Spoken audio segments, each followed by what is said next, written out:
Hi everyone, a quick video to show off my terrain pile.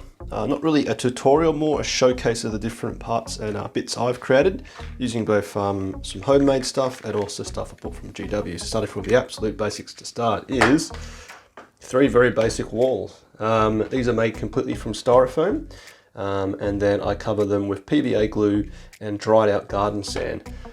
So as far as scale is concerned, obviously got a custodies here, and you can see how big these terrain pieces are in comparison to that.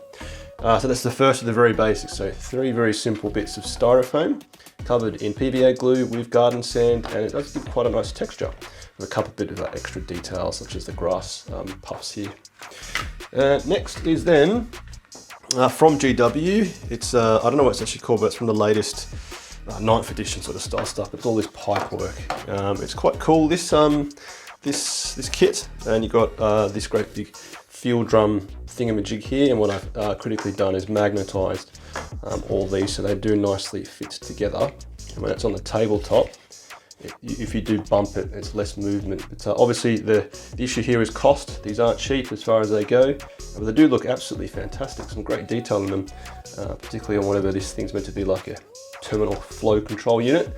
But I've got them all relatively magnetized in a way that you can mix and match and create yourself some obstacles for your terrain.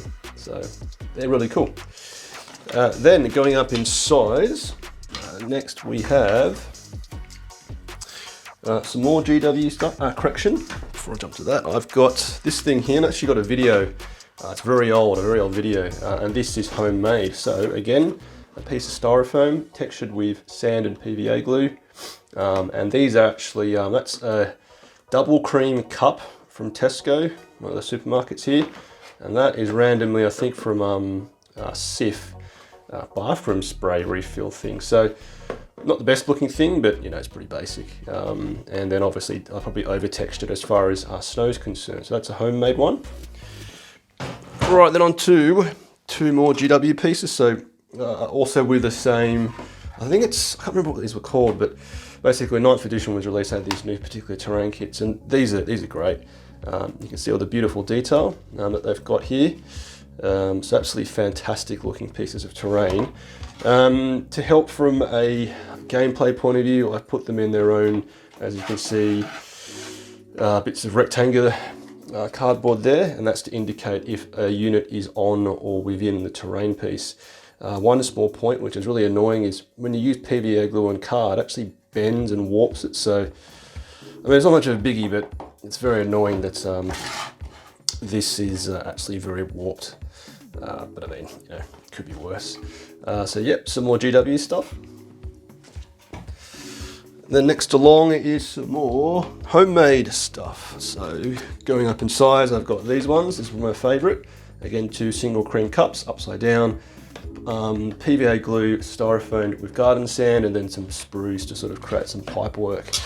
And with some handles from, I think, Lemon Rust kit actually. One thing is when you home make it, because you do treat this stuff a whole lot rougher than you do individual models, you will actually start to break bits off. I certainly have, because as I said, you definitely don't treat your terrain pieces as much love as your miniatures. Now this one, again, hyper basic, basically a block. I think it's 3 layers of styrofoam, and then I've bolted on some card. I think, I don't know, it must be like 1/2 mil card from Amazon to create like steel plating, and I've got some nails, actual physical nails, to add a bit more sort of detail. Then that actually, I think, is from a Lemon Rust kit, and these wires are basically just plain old wire painted with oil-based paint. So really basic, and really easy to sort of work with from a terrain point of view, because that's going to be, I don't know, is that obscuring? It will be obscuring, obviously, because you can't see through it, but yeah, so that's a nice simple one. Next, I think, is, right, this one. Oh man. So this is one of my, I don't know how I feel about this, but this is, again, it's meant to be like, I kind of make it like area terrain, but like whatever. So it's meant to be like a fuel depot thing again. I think this is an upside down soup, takeaway soup container. As I said, critically, it's fragile, so this unfortunately is broken off, which is meant to be the handles for our ladder.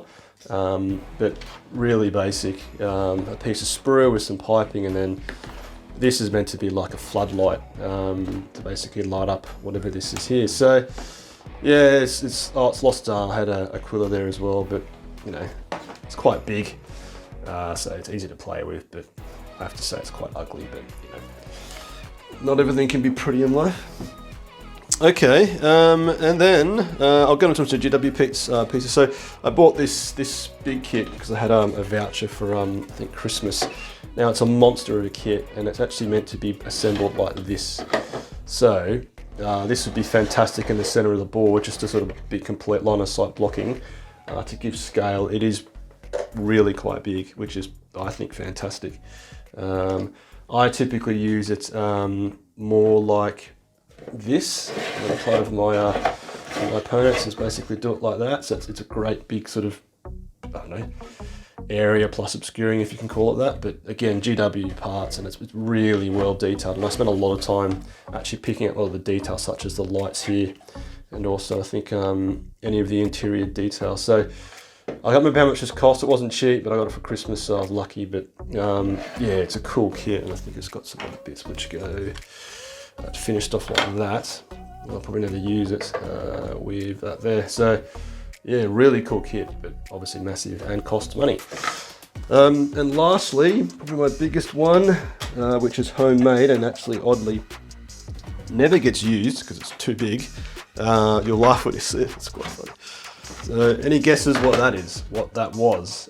Again, homemade, but I'm pretty sure it's like an electronics styrofoam kit, like packing thing. I think one of my friends gave it to me. I don't know if it was for his speakers or a computer or something, but obviously the great big circle. Yeah, I actually tried to do I think I did this in lockdown about 2 years ago, but you know, tin cup, aluminium cup. It's meant to be like a field drum. I've actually added in, it's can't see, but you can see in there, that is actually from the flamer of a Sentinel. I've got them on both ends to sort of be I don't know, like a fuel canister thing again. There's a fair bit of detail in there. It's hard to see, but I actually put like a scrap heap there, but I think it's just too big. Considering boards have got smaller, it's just, and I've got that other monster I showed before, just then it's almost too big. So, I mean, you'd say it's completely obscuring, but yeah, I don't know. So yeah, hopefully nice and quick. Well, that was quick and interesting and stimulating for you as you want to go and build your own terrain. So either you can go down the GW route or any other suppliers and actually spend the money to get some custom made kits, or you can mess around like I did with some styrofoam, PVA glue and garden sand. Now the garden sand, you simply have to dry it before you obviously stick it on. Don't want to have moist materials on there. But yeah, so definitely have a go at making your own terrain, and I'm building all this stuff up to one day do more battle reports from home. But yeah, anyway, thanks for watching. Patron Platoon, sound off.